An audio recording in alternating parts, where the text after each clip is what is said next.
ആരോപണങ്ങൾ തള്ളി മുഖ്യമന്ത്രി. ഇന്ന് വൈകിട്ട് നടന്ന വാർത്താ സമ്മേളനത്തിലാണ് മുഖ്യമന്ത്രിയുടെ പ്രതികരണം. വനനിയമ ഭേദഗതി ഉപേക്ഷിച്ചുവെന്നും ജനങ്ങളുടെ ആശങ്ക പരിഹരിക്കാതെ മുന്നോട്ടില്ല എന്നും മന്ത്രി അറിയിച്ചു. നിയമം മനുഷ്യർക്ക് വേണ്ടിയാണെന്നും വാർത്താ സമ്മേളനത്തിൽ മുഖ്യമന്ത്രി വ്യക്തമാക്കി.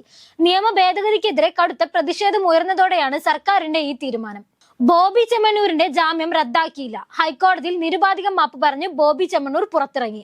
തെറ്റ് മനസ്സിലായെന്നും കോടതിയെ അപമാനിച്ചിട്ടില്ല എന്നും ബോബി ചെമ്മണ്ണൂർ വ്യക്തമാക്കി. മാപ്പ് സ്വീകരിച്ച് കോടതി കേസ് തീർപ്പാക്കി. നടിക്കെതിരെയുള്ള ലൈംഗികാധിക്ഷേപ കേസിൽ ജാമ്യം ലഭിച്ചിട്ടും പുറത്തിറങ്ങാത്ത ബോബി ചെമ്മണ്ണൂരിന്റെ പ്രവൃത്തിയിൽ കോടതി കടുത്ത വിമർശനം ഉന്നയിച്ചിരുന്നു. ബാക്കിയുള്ള അന്തേവാസികളുടെ വക്കാലത്ത് ഏറ്റെടുക്കുന്ന ബോബിയുടെ പ്രവൃത്തി കോടതിയെ വെല്ലുവിളിക്കുന്നതാണെന്നും കോടതി നിരീക്ഷിച്ചു. പെരിയ ഇരട്ടക്കൊലക്കേസ് നിയമ പോരാട്ടത്തിനായി വീണ്ടും പണപ്പിരിവ് നടത്തി CPIM. സ്പെഷ്യൽ ഫണ്ട് എന്ന തരത്തിലാണ് പണപ്പിരിവ് നടത്തുന്നത്. കേസിൽ ശിക്ഷ ലഭിച്ചവർക്കുൾപ്പെടെയുള്ള നിയമ പോരാട്ടങ്ങൾക്ക് വേണ്ടിയാണ് തുക സമാഹരിക്കുന്നത്. ജില്ലയിലെ പാർട്ടി അംഗങ്ങളിൽ നിന്നും 500 രൂപ വീതവും ജോലിയുള്ള CPM അംഗങ്ങളിൽ നിന്ന് ഒരു ദിവസത്തെ ശമ്പളവും പിരിക്കും. ഇപ്രകാരം ജില്ലയിലെ അംഗങ്ങളിൽ നിന്ന് 2 കോടി രൂപയോളം സമാഹരിക്കാനാണ് ലക്ഷ്യം. സമാധി വിവാദത്തിൽ നിർണായക ചോദ്യങ്ങളുമായി ഹൈക്കോടതി. മരണ സർട്ടിഫിക്കറ്റ് എവിടെയെന്നും മരണ സർട്ടിഫിക്കറ്റ് ഇല്ലെങ്കിൽ അസ്വാഭാവിക മരണമാണെന്ന് കോടതിക്ക് നിഗമനത്തിൽ എത്തേണ്ടി വരുമെന്നും സർട്ടിഫിക്കറ്റ് ഹാജരാക്കുന്ന പക്ഷം വാദം പരിഗണിക്കാമെന്നും കോടതി പറഞ്ഞു. നെയ്യാറ്റിൻകര ഗോപൻ സ്വാമിയുടെ സമാധി വിവാദത്തിൽ ഭാര്യ സുലോചന നൽകിയ ഹർജിയിലാണ് കോടതിയുടെ നിരീക്ഷണം. ഹർജിയിൽ മറുപടി നൽകാൻ സർക്കാരിന് കോടതി നോട്ടീസ് നൽകി. ഹർജി അടുത്ത ആഴ്ച പരിഗണിക്കും.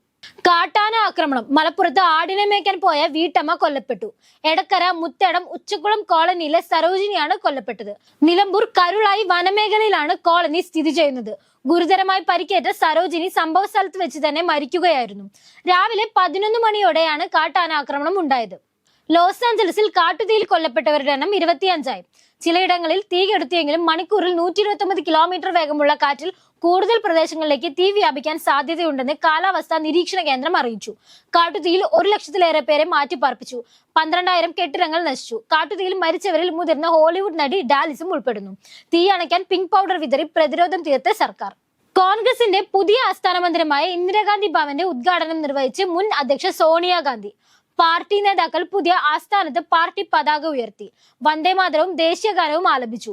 ഉദ്ഘാടന ചടങ്ങിൽ കോൺഗ്രസ് അധ്യക്ഷൻ മല്ലികാർജുൻ ഖാർഗെ, മുൻ അധ്യക്ഷൻ രാഹുൽ ഗാന്ധി, കോൺഗ്രസ് ജനറൽ സെക്രട്ടറിമാരായ പ്രിയങ്ക ഗാന്ധി, KC വേണുഗോപാൽ എന്നിവരും മുതിർന്ന പാർട്ടി നേതാക്കളും പങ്കെടുത്തു. ഇംപീച്ച് ചെയ്യപ്പെട്ട ദക്ഷിണ കൊറിയൻ മുൻ പ്രസിഡന്റ് യൂൻ സുക്യോൾ അറസ്റ്റിൽ.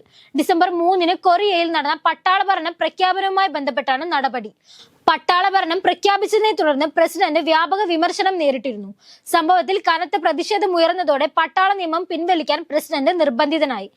ദക്ഷിണ കൊറിയയിൽ പട്ടാള ഭരണം പ്രഖ്യാപിച്ചതിനെ തുടർന്ന് ഭരണകക്ഷി MP-മാരടക്കം 204 MP-മാർ അനുകൂലിച്ച് വോട്ട് ചെയ്ത് ഇംപീച്ച്മെന്റിലൂടെ പുറത്താക്കപ്പെട്ട പ്രസിഡന്റാണ് യൂൻ സുക്യോൾ.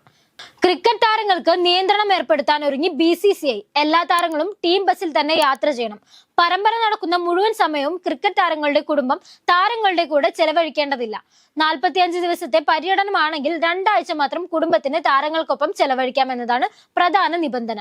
താരങ്ങൾക്ക് പ്രകടനത്തിന്റെ അടിസ്ഥാനത്തിൽ പ്രതിഫലം നൽകുമെന്നും റിപ്പോർട്ടുകൾ. എന്നാൽ ഇതിൽ ഇതുവരെ ഔദ്യോഗിക സ്ഥിരീകരണങ്ങളൊന്നും വന്നിട്ടില്ല. ബോർഡർ ഗവാസ്കർ ട്രോഫി മത്സരത്തിൽ ഇന്ത്യ 1-3 തോറ്റതിന് പിന്നാലെയാണ് ഈ നിർദ്ദേശങ്ങൾ.